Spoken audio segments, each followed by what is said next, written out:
I'm talking about Luke Rockhold. Luke Rockhold's coming back to the middleweight division and he will be fighting none other than Paulo Costa. And honestly, I'm really looking forward to it. The man's incredible. He was the Strikeforce champion, looked absolutely sensational over there, came over to the UFC, and other than losing to Vitor Belfort, who, as we know, was roided out of his mind, he did spectacular things, ran through most of the division, beat Chris Weidman, became champion, defended the belt in an absolute display of utter domination against Lyoto the Dragon Machida. Luke Rockhold, you know, the man's got a lot to give. Now he's getting on, I think he's 36 or 7 or 8, something like that. Let's have a look. There he is, 37 years old. So he's still in his prime. However, since I beat him, that was 2006. Sorry, 2016. Are you intoxicated? So that was 6 years ago, and he hasn't fought much since then. Yes, he fought David Branch. He beat him, I believe. He lost to Yoel Romero, and he got knocked out as well against Jan Blachowicz. Now, Jan Blachowicz went on to become the light heavyweight champion, so not really any shame there. No shame whatsoever. But he's got a lot to give. I see him down at the Ruka gym. Athletically, he's still fast as lightning. He can still throw those high kicks. He's still jumping through the air. Still very athletic. The problem for Luke was kind of his defense, and sometimes he would be his own worst enemy because he's got incredible tools. I mean, he's a freak athlete, as does Paulo Costa. So coming in for Luke, this is a risky one. 37 years old. If he wants to make a comeback, this is it, and this might be his final one.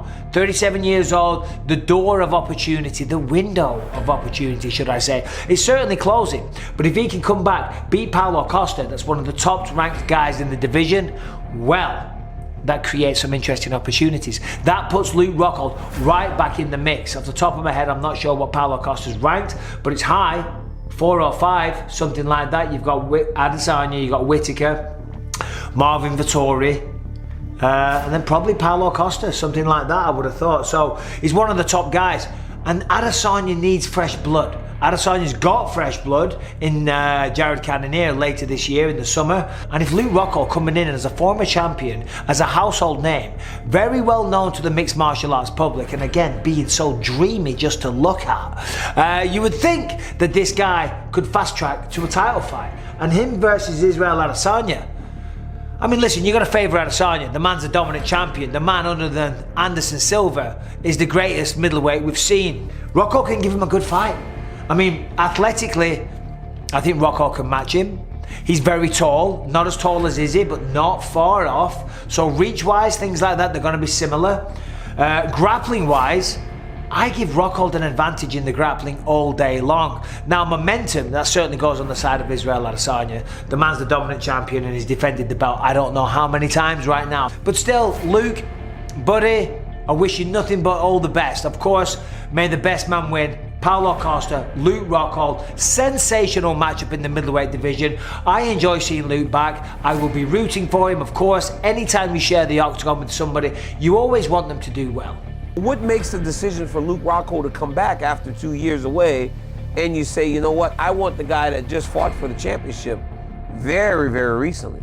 It's legacy. It's contentment in the end of this career. You know, I want contentment to say I did everything I could to be the best I could in this game, just like contentment in death. I don't believe in contentment. I believe in contentment at the end of what you do.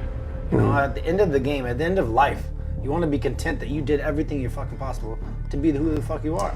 So I want the contentment at the end of this fight game, knowing that I gave it my all. I don't think I fucking fought to my abilities the last couple fights. I think I fought compromised and not with a mindset. I believe I can reset myself. I can go in there and I can put myself back into that state of mind where I'm at my best. I know I'm gonna fight.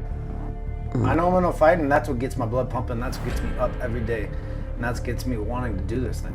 You know, I know Paulo Costa's dangerous, of course, but I think he's got cheeks. Why was he the guy though? The UFC liked it. I was open for anybody in the top positions that's going to launch me into a situation, and Paulo was brought to my attention from the UFC, and I was like, you know what? And it started growing. Yeah. Is it a winnable fight? Absolutely. But is there a lot of danger in that fight? Yes. Absolutely. Because we've seen Paulo Costa at his best. And even when we've seen him lose his last fight at 205, he still looked pretty good. He was in the fight.